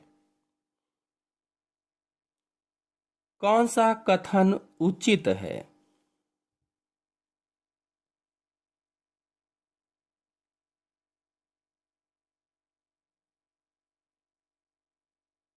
आंसर सही होगा इसमें से पहला, हेलने पास की आरोही भुजा जल के लिए अपारगम्य होती है, यह कथन उचित है। नेक्स्ट क्वेश्चन है, जल विद्युत कण संचालन के दौरान एगारोह जेल पर डीएनए खंडों की गति के लिए कौन सा मानदंड होगा? देखिए, जो जेल विद्युत कण संचालन है ये जेल इलेक्ट्रोफोरेसिस है, और जेल इलेक्ट्रोफोरेसिस पर मेरे चैनल में फुल वीडियो अपलोडेड है, आप लोग चाहें तो जाकर के देख सकते हैं। जो जेल इलेक्ट्रोफोरेसिस होती है ये डीएनए खंडों को उसके साइज के अनुसार अलग करने की एक तकनीक होती है। छोटे खंड बहुत दूर जाकर के पहुंचते हैं, जो बड़े खंड होते हैं वो पास में ही रह जाते हैं। तो इसका आंसर सही होगा बी, अपेक्षाकृत छोटे आमाप का खंड अपेक्षाकृत दूर चला जाता है। नेक्स्ट क्वेश्चन है, किस पारतंत्र में अधिकतम जैवभार होता है? किस पारतंत्र में अधिकतम जैवभार होता है? वन पारतंत्र, घास स्थल पारतंत्र, ताल पारतंत्र, झील पारतंत्र। यदि आप लोग पारतंत्र पर वीडियो देखना चाहते हैं तो चैनल में अपलोडेड है, जाकर के देख सकते हैं। जैवभार पर भी अपलोडेड है, जाकर के देख सकते हैं। तो कहा गया किस पारतंत्र में अधिकतम जैवभार होता है? तो आंसर सही होगा इसमें से पहला, वन पारतंत्र में होता है। आपको बता दें, प्रति इकाई क्षेत्रफल में किसी निश्चित समय पर उपस्थित सजीवों का शुष्क भार ही जैवभार कहलाता है। क्या परिभाषा है? प्रति इकाई क्षेत्रफल में किसी निश्चित समय पर उपस्थित सजीवों का शुष्क भार जैवभार कहलाता है। और वन के पारतंत्र का जैवभार सर्वाधिक होता है, सबसे अधिक होता है। क्यों पूछा जाए? क्योंकि यहाँ जीवों की संख्या प्रति इकाई क्षेत्रफल में अन्य पारतंत्रों की तुलना में अधिक होती है, और इसके अतिरिक्त वनों की उच्च उत्पादकता का भी अधिक जैवभार में योगदान होता है। नेक्स्ट क्वेश्चन पर आते हैं, बोगनविलिया में कांटे रूपांतरित होते हैं। बोगनविलिया में कांटे रूपांतरित होते हैं अनुपर्ण में, अपस्थानिक मूल में, तने में, पत्ती में।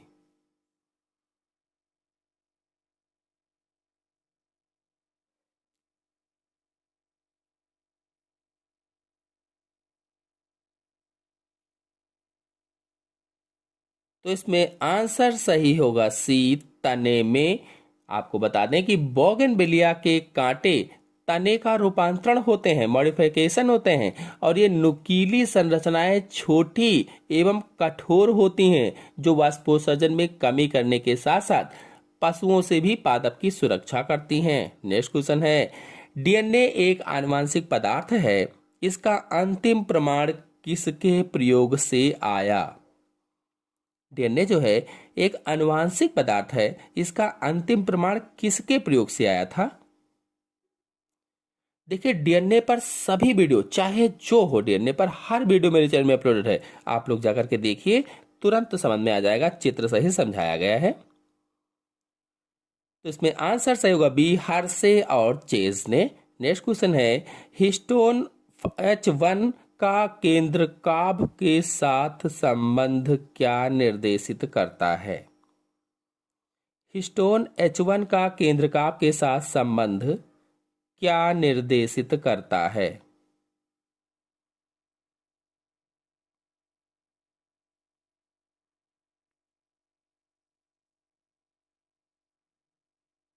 आपको बता दें कि न्यूक्लियोसोम के साथ H1 हिस्टोन प्रोटीन की उपस्थिति डीएनए के संघनित होने को दर्शाती है, संघनित होने को। तो इसमें आंसर कौन सा सही होगा? आंसर सही होगा सी, डीएनए क्रोमैटिन रेशों में संघनित है। मानव शरीर में कौन सी अंतःस्रावी ग्रंथि अस्थायी है? सोचिए और बताइए। 4 ऑप्शन आपके सामने दिए गए हैं, बताना है मानव शरीर में कौन सी अंतःस्रावी ग्रंथि अस्थायी है। इंडोक्राइन ग्लैंड अस्थायी है, तो आंसर सही होगा पीतक पिंड, सी वाला सही होगा, पीतक पिंड या कार्पस ल्यूटियम। और आपको बता दें, कार्पस ल्यूटियम से प्रोजेस्टेरॉन हार्मोन स्रावित होता है, प्रोजेस्टेरॉन, और निषेचन न होने पर यह ग्रंथि नष्ट हो जाती है या समाप्त हो जाती है। नेक्स्ट क्वेश्चन है, निम्न में से कौन संकटमयी प्राणी एवं पौधों के बाह्य स्थानीय संरक्षण से संबंधित है?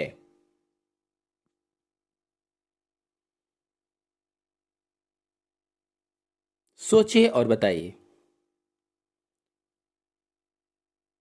तो ऑप्शन सही होगा इसमें से पहला, वन्य प्राणी सफारी पार्क। और आपको बता दें, जिसमें से दूसरा ऑप्शन है जैव विविधता हॉटस्पॉट। अगर इस पर वीडियो देखना चाहते हैं तो चैनल में अपलोडेड है, आप लोग जाकर के देख सकते हैं। नेक्स्ट क्वेश्चन है, बेमेल चुनिए। बेमेल चुनना है, सोचिए इसमें से कौन सा बेमेल है। आपको बता दें कि रोडोस्पाइरिलम एक मुक्तजीवी नाइट्रोजन स्थिरीकरण जीवाणु है। जो रोडोस्पाइरिलम है यह एक मुक्तजीवी नाइट्रोजन स्थिरीकरण जीवाणु है और कवक मूल उच्च पादपों की मूलों के साथ कवकों का सहजीवी संबंध बनाता है, इसलिए इसमें आंसर सही होगा बी, रोडोस्पाइरिलम कवक मूल। नेक्स्ट क्वेश्चन है, जनन के लिए आवश्यक हाइपोथैलेमिक हार्मोन GnRH किस पर कार्य करता है? सोचिए और बताइए कौन सा ऑप्शन इसमें सही होगा।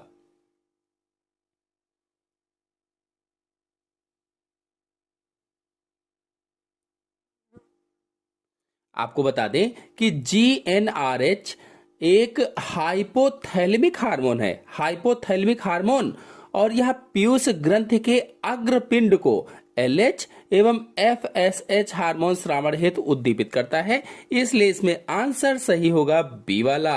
नेक्स्ट क्वेश्चन है, थैलेसीमिया एवं दात्र कोशिका अरक्तता दोनों ग्लोबिन अणु के संश्लेषण में समस्या के कारण होते हैं, उचित कथन का चयन कीजिए।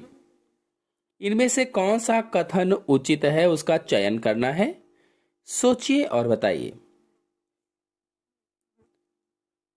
जब तक आप लोग आंसर सोच रहे हैं, आपको बता दें कि थैलेसीमिया एक अप्रभावी कायिक गुणसूत्री विकार है। अगर आप लोग गुणसूत्री विकार पर वीडियो देखना चाहते हैं तो बहुत सारे गुणसूत्री विकार मेरे चैनल में अपलोडेड हैं, आप लोग जाकर के देख सकते हैं। तो थैलेसीमिया एक अप्रभावी कायिक गुणसूत्री विकार है जिसका कारण जीन उत्परिवर्तन होता है और इसके कारण हीमोग्लोबिन की ग्लोबिन श्रृंखला की संश्लेषण दर में कमी आ जाती है। तो इसमें आंसर सही होगा सी, थैलेसीमिया ग्लोबिन अणु संश्लेषण के कारण। नेक्स्ट क्वेश्चन है, वह जीन जिसकी अभिव्यक्ति रूपांतरित कोशिका की पहचान करने में सहायता करती है उसे क्या कहा जाता है? सोचिए और बताइए। 4 ऑप्शन आपके सामने दिए गए हैं। कौन सा ऑप्शन सही होगा इसमें से?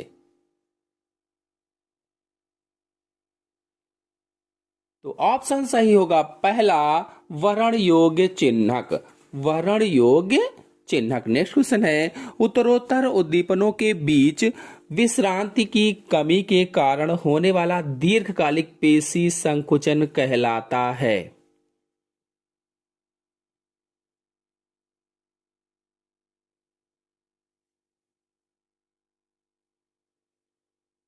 तो ऑप्शन सही होगा इसमें से बी, टेटेनस। नेक्स्ट क्वेश्चन है, सुस्पष्ट ऊर्ध्वाधर स्तरों में व्यवस्थापित पादपों की अपनी लंबाई के अनुसार उपस्थित सबसे अच्छी कहाँ देखा जा सकता है? कहाँ देखी जा सकती है?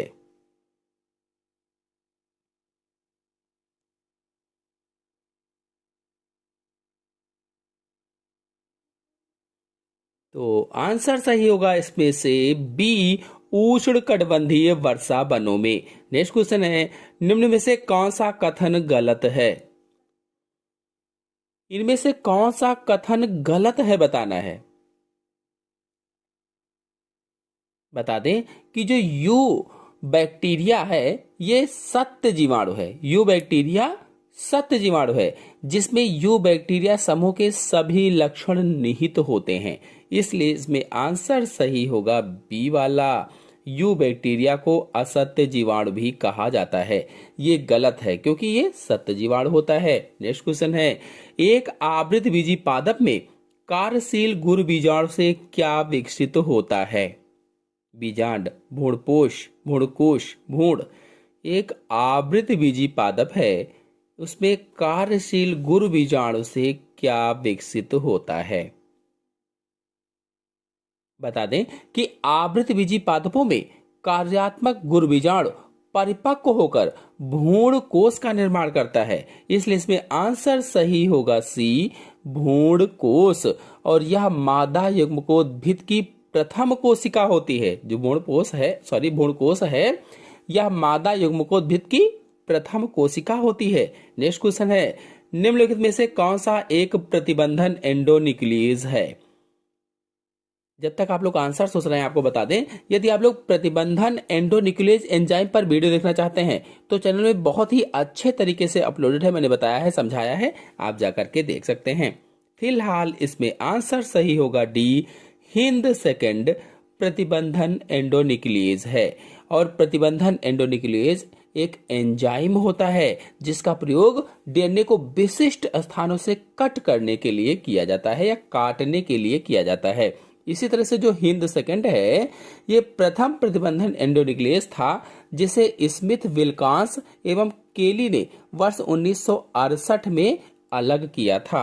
नेक्स्ट क्वेश्चन पर आते हैं, निम्न में से कौन जलीय स्तनपायियों का उचित समूह है?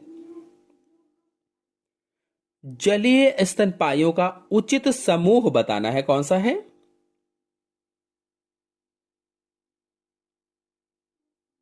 तो इसमें आंसर सही होगा सी, व्हेल, डॉल्फिन और सील। ये जलीय स्तनपायियों का उचित समूह होता है। जो जीव हैं, जो जलीय स्तनधारी हैं, व्हेल गहरे महासागर में पाया जाने वाला जीव होता है और सील ग्लेशियर बर्फीले तटीय क्षेत्रों में पाया जाने वाला मांसाहारी जीव है। तथा जो डॉल्फिन है ये स्वच्छ जलीय जीव है और टाइग्रेन एक शार्क अस्थि मछली है। नेक्स्ट क्वेश्चन है, एक नग्न चट्टान पर एक अग्रगामी जीव के रूप में निम्नलिखित में से कौन आएगा?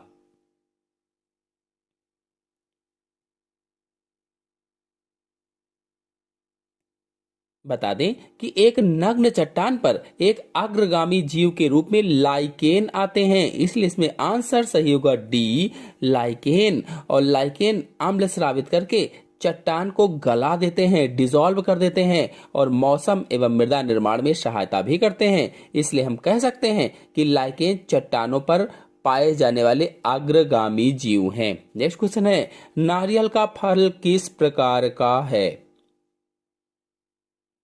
नारियल का फल किस प्रकार का है बताना है। 4 ऑप्शन आपके सामने दिए गए हैं, तो इसमें आंसर सही होगा पहला, अस्थिल फल होता है। नारियल का फल अस्थिल फल का उदाहरण है और इनमें दृढ़ बाह्य फल भित्ति होती है, रेशेदार मध्य फल भित्ति होती है और झिल्ली नुमा अंतः फल भित्ति पाई जाती है। नेक्स्ट क्वेश्चन है, पादप पत्ती से जल वाष्प रंध्रों के द्वारा बाहर आती है। प्रकाश संश्लेषण के दौरान उसी रंध्र से कार्बन डाइऑक्साइड पादप में विसरित होती है। उपरोक्त कथनों में से कारणों पर विचार कर एक विकल्प चुनिए।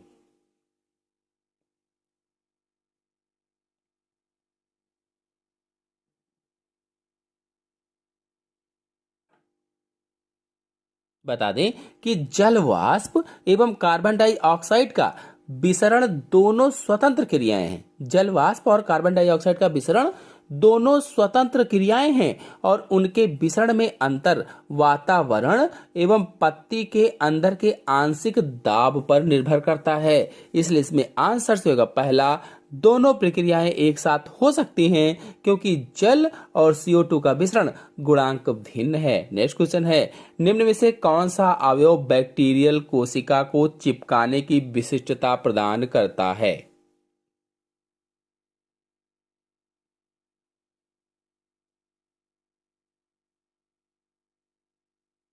बता दें कि ग्लाइकोकैलिक्स जीवाणुवीय कोशिका का सबसे बाहरी चिपचिपा एवं श्लेष्मी आवरण होता है जो इसे चिपकाने में सहायता प्रदान करता है।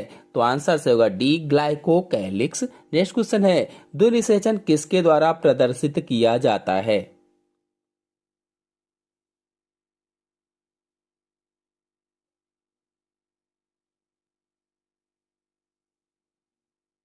बता दें कि द्विनिषेचन आवृत बीजियों का विशिष्ट गुण होता है और इसकी खोज नवासिन ने की थी। अगर पूछा जाए द्विनिषेचन की खोज किसने की, तो नवासिन ने की थी। और इस प्रकार के निषेचन में एक नर युग्मक अंड कोशिका के साथ संयुग्मित होकर द्विगुणित युग्मनज बनाता है और दूसरा नर युग्मक द्विगुणित ध्रुवीय कोशिका से संलयित होकर त्रिगुणित प्राथमिक भ्रूणपोष कोशिका का निर्माण करता है। इसलिए इसमें आंसर सही होगा डी, आवृतबीजी। नेक्स्ट क्वेश्चन है, निम्नलिखित में से कौन से जीव महासागरों में मुख्य उत्पादक के रूप में जाने जाते हैं? तो आंसर सही होगा इसमें से बी, डायटम्स महासागरों में मुख्य उत्पादक के रूप में पाए जाते हैं और ये समुद्री प्राथमिक उत्पादकता का 40% भाग बनाते हैं। ये एक कोशिकीय यूकैरियोटिक सूक्ष्म शैवालों का एक बड़ा भाग बनाते हैं और सामान्य प्रकार के पादप प्लवक में से एक होते हैं और अन्य दिए हुए जीव भी स्वपोषी प्रकार के पोषण का प्रदर्शन करते हैं। नेक्स्ट क्वेश्चन है, त्रिकोष्ठी युक्तांडपी जायांग किसके पुष्प में होता है? त्रिकोष्ठीय युक्तांडपी जायांग किसके पुष्प में होता है?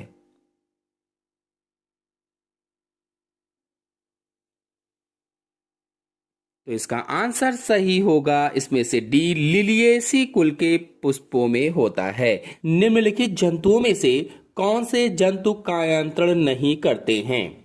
सोचिए और बताइए। तो इसका आंसर कौन सा होगा?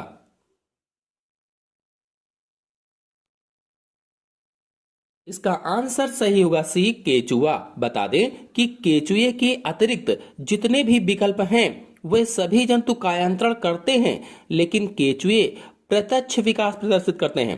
प्रत्यक्ष विकास जिसमें कोई लार्वा अवस्था नहीं पाई जाती है, मतलब केचुए में कोई भी लार्वा अवस्था नहीं मिलती है और जिनमें लार्वा अवस्था पाई जाती है वो अप्रत्यक्ष विकास प्रदर्शित करते हैं। उनमें कायांतरण पाया जाता है लेकिन केचुए में कायांतरण नहीं पाया जाता है।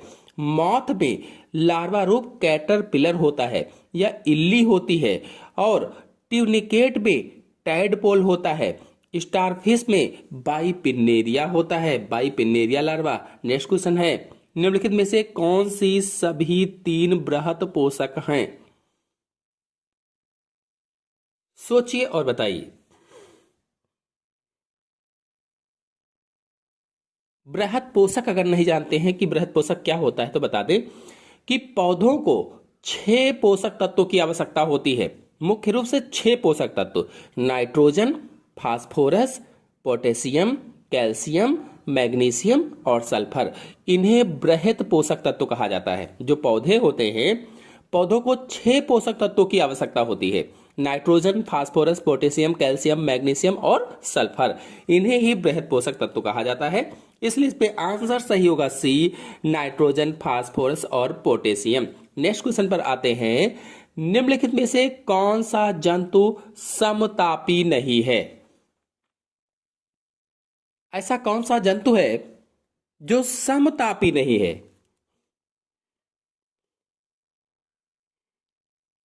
आपको बता दें कि ऐसे जीव जिनके शरीर का तापमान वातावरण के ताप के अनुसार नहीं बदलता है, एक जैसा रहता है, उन्हें ही समतापी कहा जाता है। तो इसमें से बताना है कि कौन सा जंतु समतापी नहीं है।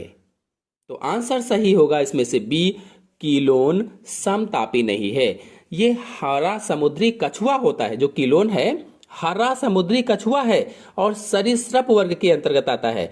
ये कोल्ड ब्लडेड होता है, यानी ठंडा रुधिर वाला जंतु होता है। और जो सिटेकुला है ये एवीज वर्ग का है। और जो कैमेलस है ये ऊंट होता है, स्तनी वर्ग के अंतर्गत आता है। इसी तरह से जो मैक्रोपस है ये चमगादड़ है, ये भी स्तनी वर्ग के अंतर्गत आता है। नेक्स्ट क्वेश्चन है, रुधिर के पीएच में होने वाली कमी के कारण, रुधिर के पीएच में होने वाली कमी के कारण क्या होगा? अगर कमी हो जाए तो क्या हो जाएगा?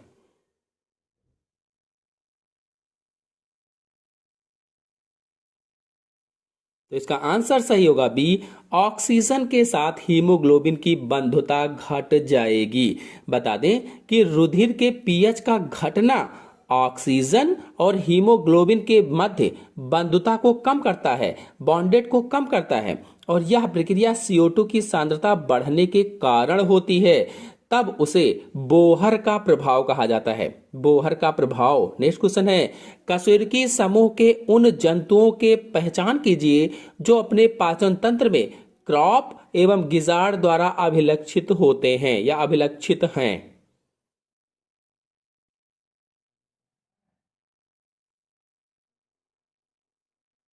आंसर सही होगा इसमें से पहला, एवीज। नेक्स्ट क्वेश्चन है, ग्लाइकोलिसिस में भाग लेने वाले एंजाइम उपस्थित होते हैं। आपको बता दें, ग्लाइकोलिसिस श्वसन की प्रथम अवस्था होती है। जो ग्लाइकोलिसिस है ये श्वसन की प्रथम अवस्था होती है, जो कोशिका द्रव्य में होती है या साइटोप्लाज्म में होती है। और इस क्रिया में ग्लूकोज का आंशिक ऑक्सीकरण होता है, आंशिक। इसके बाद में ग्लूकोज के एक अणु से पायरुविक अम्ल के 2 अणु बनते हैं और कुछ ऊर्जा मुक्त होती है। इसमें आंसर सही होगा बी, साइटोप्लाज्म में। यानी साइटोप्लाज्म को हिंदी में क्या कहा था मैंने भी? साइटोप्लाज्म यानी कोशिका द्रव्य में। नेक्स्ट क्वेश्चन है, इडेफिक कारक का संबंध है। इडेफिक कारक का संबंध है किससे?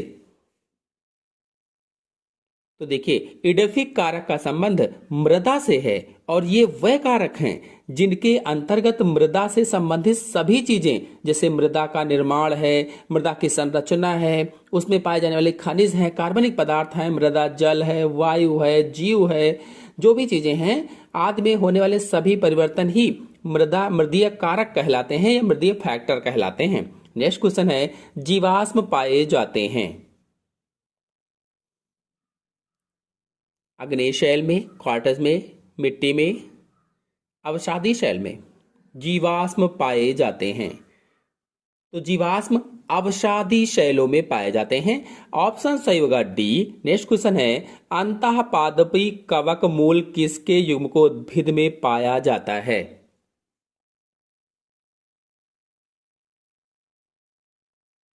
आंसर सही होगा पहला, लाइकोपोडियम जो होता है ये छोटा हरा स्पोरोफाइट होता है। जो लाइकोपोडियम है ये छोटा हरा स्पोरोफाइट होता है और इसकी पत्तियां छोटी छोटी व साधारण सी होती हैं और प्रत्येक पत्ती में अशाखान्वित मिडरिन पाई जाती है, अशाखान्वित मिडरिन। और पत्तियों में लेग्यूल नहीं पाया जाता है, तने में लीफ गैप नहीं पाया जाता है। नेक्स्ट क्वेश्चन है, खांचेदार तथा कुटकी नलिकाएं पाई जाती हैं। खांचेदार और कुटकी नलिकाएं किसमें पाई जाती हैं? तो आंसर सही होगा इसमें से पहला, इक्विसिटम में पाई जाती हैं। इक्विसिटम में वैलिकुलर तथा कुटकी कैनाल पाई जाती है। कुटकी यानी क्रेनियल कैनाल पाई जाती है। और इक्विसिटम को गोल्ड इंडिकेटर भी कहा जाता है, गोल्ड सूचक भी कहा जाता है। नेक्स्ट क्वेश्चन है, शाखाकृत पुंकेसर किसमें पाए जाते हैं? सोचिए और बताइए। शाखाकृत पुंकेसर किसमें पाए जाते हैं? तो शाखाकृत पुंकेसर यूफोरबिया में पाए जाते हैं। और इसका पुष्पक्रम साइथियम होता है। पुष्पक्रम कैसा होता है? साइथियम होता है। और यह यूफोरबिएसी कुल का प्रमुख लक्षण होता है, इसलिए इसमें आंसर से होगा पहला। नेक्स्ट क्वेश्चन है, इनमें से कौन खाने योग्य कवक है? खाने योग्य कवक का नाम बताना है।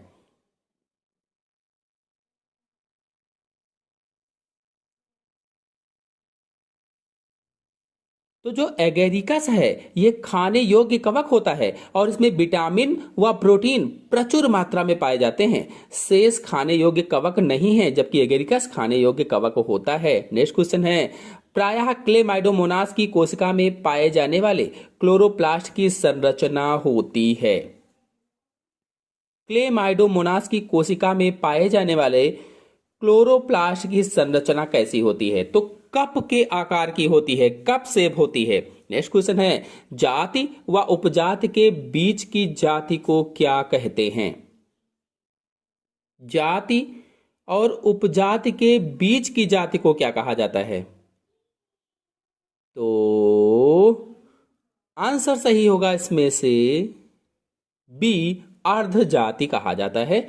नेक्स्ट क्वेश्चन है, निम्नलिखित जिम्नोस्पर्म में से किसमें द्विनिषेचन होता है? कौन से जिम्नोस्पर्म में द्विनिषेचन की क्रिया होती है? आपको बता दें, जो इफेड्रा है यह एक जिम्नोस्पर्म होता है और इसमें द्विनिषेचन होता है, इसलिए इसमें ऑप्शन सही होगा बी, इफेड्रा। और इफेड्रा का प्रयोग जड़ी बूटियों के निर्माण में किया जाता है या जड़ी बूटियों को बनाने में किया जाता है।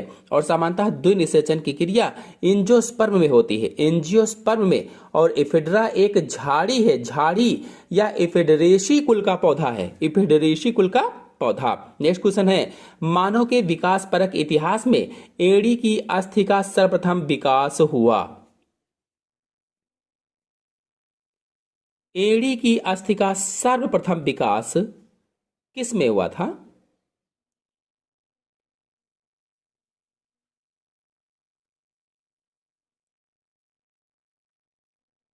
आंसर सही होगा बी, होमोसेम्पियन निएंडरथलेंसिस में हुआ था। नेक्स्ट क्वेश्चन है, आरएनए तथा प्रोटीन का संश्लेषण होता है किस अवस्था में?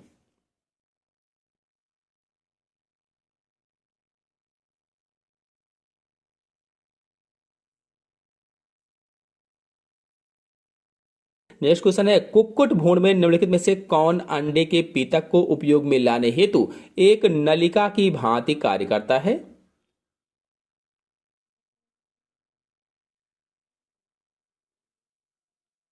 आंसर सही होगा इसमें से पहला, अपरा पोषिका गुहा। नेक्स्ट क्वेश्चन है, निम्न में से कौन रोगजनक कसाभी नहीं है?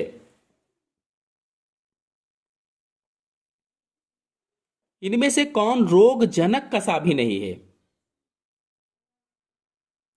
तो आंसर सही होगा इसमें से डी, नक्टिलुका। जो नक्टिलुका है ये रोगजनक कसाभी नहीं है, लिस्मेनिया से काला जार होता है, लिस्मेनिया से। और ट्रिपैनोसोमा से निद्रालु रोग हो जाता है। और जियार्डिया का दूसरा नाम grade old man of intestine होता है। नेक्स्ट क्वेश्चन है, अंडा देने वाले स्तनियों का उद्भव किस कल्प में हुआ था? यानी अंडा देने वाले स्तनियों का विकास किस कल्प में हुआ था?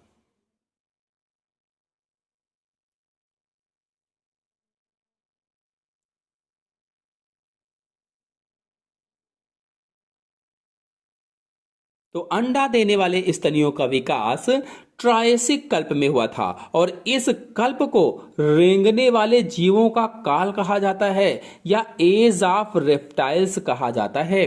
नेक्स्ट क्वेश्चन है, इनमें से कौन सा मानव के नजदीक रिश्तेदार है?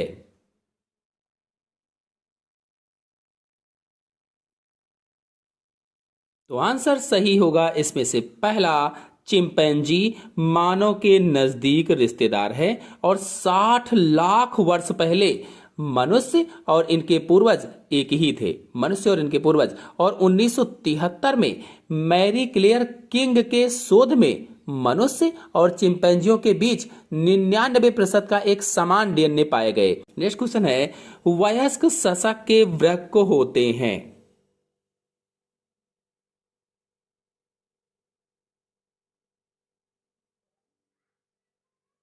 तो आंसर सही होगा इसमें से डी, मेटानेफ्रॉस प्रकार के होते हैं। नेक्स्ट क्वेश्चन है, जंतु उद्यान स्थल है?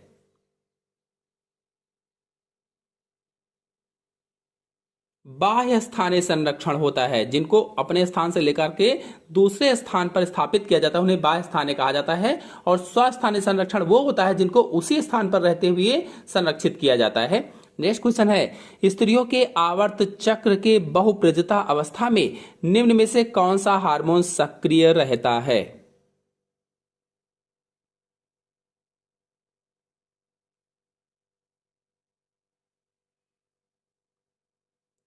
आंसर सही होगा इसमें से पहला, एस्ट्रोजन हार्मोन सक्रिय रहता है। फिर लास्ट क्वेश्चन है, निम्न में से कौन साधारणतया वायु प्रदूषक नहीं है? इनमें से कौन सा वायु प्रदूषक नहीं है? इस क्वेश्चन का आंसर आप लोग चैट बॉक्स में देंगे कि इनमें से कौन सा साधारणतया वायु प्रदूषक नहीं है। तो आशा है आप सभी लोगों को सभी क्वेश्चन अच्छे से समझ में आ गए होंगे। समझ में आ गए हो तो वीडियो को लाइक और शेयर कीजिए। चैनल पर नए हैं तो चैनल को सब्सक्राइब कर लीजिए। धन्यवाद।